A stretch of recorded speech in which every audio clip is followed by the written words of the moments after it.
Conversar com o Paulo Ghanimi, ele que é deputado federal do Partido Novo, é coautor do Marco Legal das Startups e vai também contar para a gente sobre como as startups podem salvar a economia do Brasil. Ele já está aqui conosco no estúdio, seja sempre muito bem-vindo aqui, deputado. Obrigada pela presença. Eu que agradeço, obrigado pelo convite, prazer estar aqui com vocês. E eu acho que o Marco Legal das Startups é um tema que é muito bacana para mim, eu acho que para o Brasil e para o futuro do que a gente imagina para o desenvolvimento do país, né? Fico muito feliz de ser coautor desse marco. Temos muito a desenvolver nessa área, né? Então, deputado, explica pra gente, esse Marco Legal das Startups foi aprovado já no plenário da Câmara dos Deputados, né? O projeto de lei complementar estabelece regras bem diferenciadas para o setor e a ideia é proporcionar ao empreendedor um ambiente de negócios mais ágil, fértil, né? Gerando, entre outros benefícios, claro, emprego e renda. Na prática, o que muda agora para esse setor de inovação de startups?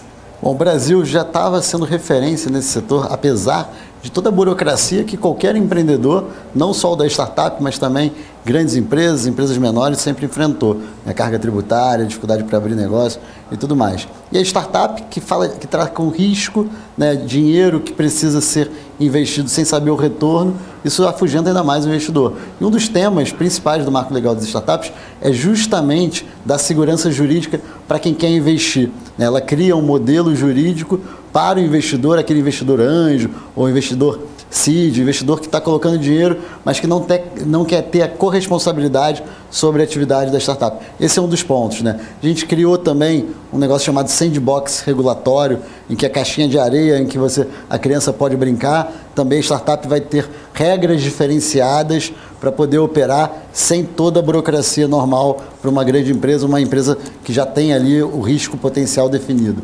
Além disso também, criou-se o Inova Simples, um modelo tributário do Simples para startup, além da definição do que é startup. Na verdade, esse é o item primeiro, né? Definir o que é uma startup. Claro que várias empresas vão continuar se chamando de startups, vão continuar sendo consideradas startups, mas para ter todo o trâmite legal que essa lei prevê, tem que ter uma determinada limitação, que é um faturamento anual de 16 milhões de reais e ter no máximo 10 anos de operação. Além disso também, algo bacana, importante, é um modelo de contratação pública específico para startup, que é uma das coisas importantes. A gente pensa muito em startup em soluções para as pessoas, para os negócios, mas startups também podem ser soluções para os governos. E no modelo de contratação tradicional de licitação é difícil contratar uma startup porque você não tem como concorrer com outras empresas, né? Então, essas são algumas das mudanças que o Marco Legal das Startups traz e que vai dar mais agilidade para a gente ter mais startups no Brasil. Tá certo. Ô, deputado, boa tarde mais uma vez. Você falou um pouquinho aí sobre esse ponto importante, né, que é essa questão aí da segurança jurídica, né, e o texto estabelece também aí o perfil, né, das startups aí, né. Eu queria que o senhor explicasse um pouquinho para a gente um pouco mais o que é esse perfil, né, das startups, né. Bom, os valores o senhor já falou também aí de receitas definidos, né, mas enfim, queria que você abordasse um pouquinho essa questão dos perfis aí.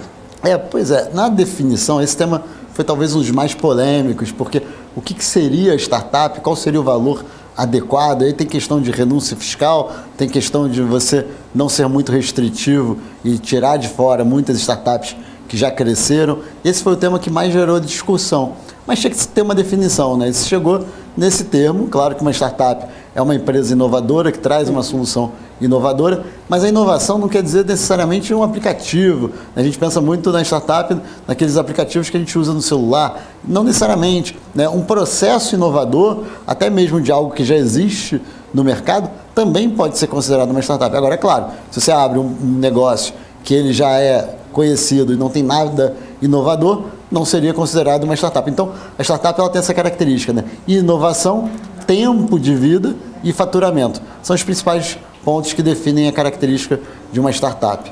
Uhum. Agora, pensando, né, na realidade do Brasil, como até a gente falou logo no início do nosso papo aqui, o Brasil ainda tem muito a evoluir. Se a gente pensar em países, né, como os Estados Unidos, Israel, que tem ali um verdadeiro incentivo diário, né, a empreendedores, o Brasil tem muito ainda a caminhar tem muito ainda a trilhar. O que mais, além dessa lei, desse projeto de lei, poderia incentivar, na sua opinião?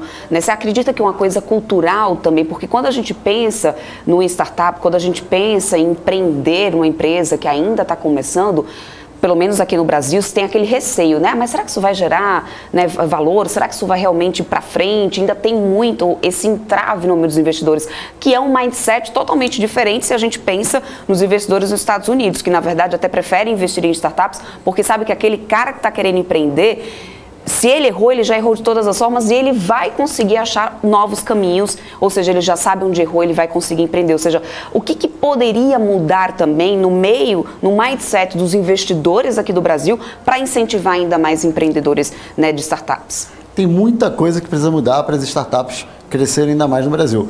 Uma delas, você falou do mindset, a gente já não tem no Brasil uma cultura de poupança, o Brasil poupa pouco. Né? E para investir em startups você tem que ter dinheiro, tem que ter poupança. Quando eu falo poupança, não é caderneta de poupança, é claro, né? Mas sim, né, o estilo, a propensão a poupar, a guardar dinheiro.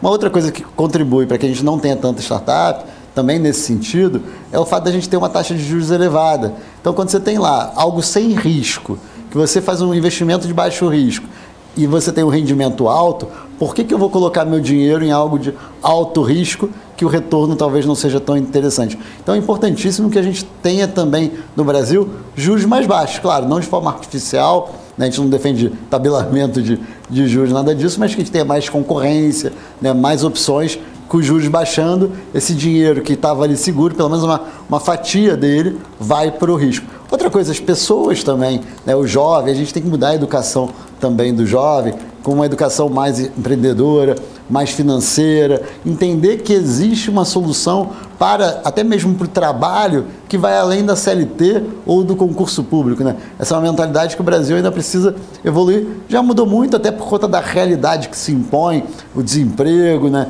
Tudo isso faz com que as pessoas tenham começado a procurar também inovar, empreender. E aí desde o pequeno empreendedor até mesmo aqueles que geram startups, né? Que surgem com grandes soluções. Então a educação também tem que mudar. Eu falo da educação das criancinhas lá, que precisam ter lá uma cadeira, ou pelo menos uma dinâmica de mais empreendedorismo, mas também, quando você chega lá no ensino médio, no ensino técnico, você formar mais pessoas também empreendedoras, com uma mentalidade empreendedora, mas também para dar soluções técnicas para aqueles que querem empreender. Então, muitas vezes, você não é empreendedor nato, você não tem uma solução, você não tem a capacidade por formação empreendedora, mas você vai ser a atividade meio para dar condição para aquele empreendedor avançar. Né? E a gente está com carência de mão de obra no Brasil qualificada. Isso é algo muito importante. Bom, sem falar de taxa de juros, da burocracia, tudo isso que a gente tem que avançar também. Né? Mas a mentalidade tem que evoluir também nesse sentido.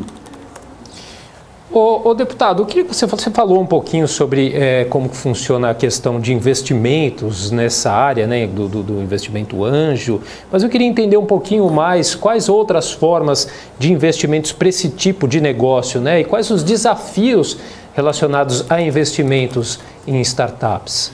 Bom, como vocês falaram, acho que toda startup ela tem uma chance, geralmente até remota, de progredir, de avançar e dar o retorno esperado do investidor. Então, primeira coisa é você ter alguém que confia naquilo ali, e o fato realmente de já ser alguém que já tentou, que não teve sucesso, tem uma equipe boa, uma equipe diversificada, traz mais propensão a alguém a investir. E a gente está vendo cada vez mais que as pessoas estão guardando uma parte daquele recurso para investir em startups.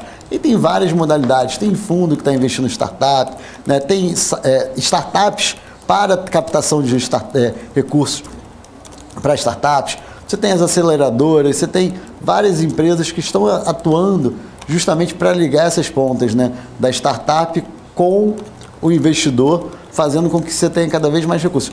Sem falar também, né, tem dinheiro público também disponível para startups. Esse é um ponto que é importante, né, pensar que, principalmente, e aí eu acho que é um ponto que o Brasil também precisa avançar, na alocação desses recursos. Muitas vezes o governo coloca recurso na ponta onde é perto do mercado, ou seja, aquilo que já haveria um interesse natural de investidores para ganhar dinheiro. Enquanto que a pesquisa de base, que é aquela que tem menor acesso ao mercado, ou seja, menor capacidade, inclusive daquilo ali gerar algum tipo de retorno, é onde deveria ter mais recurso público.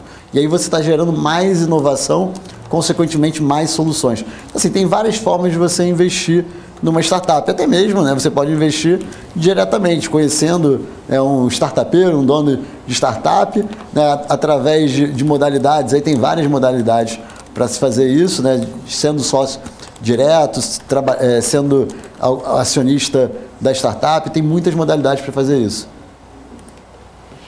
Perfeito, então.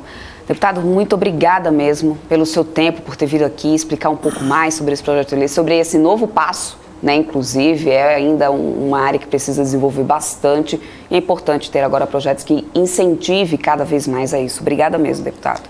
Eu que agradeço, é um prazer estar aqui com vocês. Esse tema é um tema que é o futuro, eu acho que, do Brasil, senão a gente não vai ter profissão, trabalho no futuro. A gente tem que pensar muito na inovação e isso é um trabalho, é um tema que vai gerar desenvolvimento econômico para o Brasil, em especial também para o meu estado, Rio de Janeiro.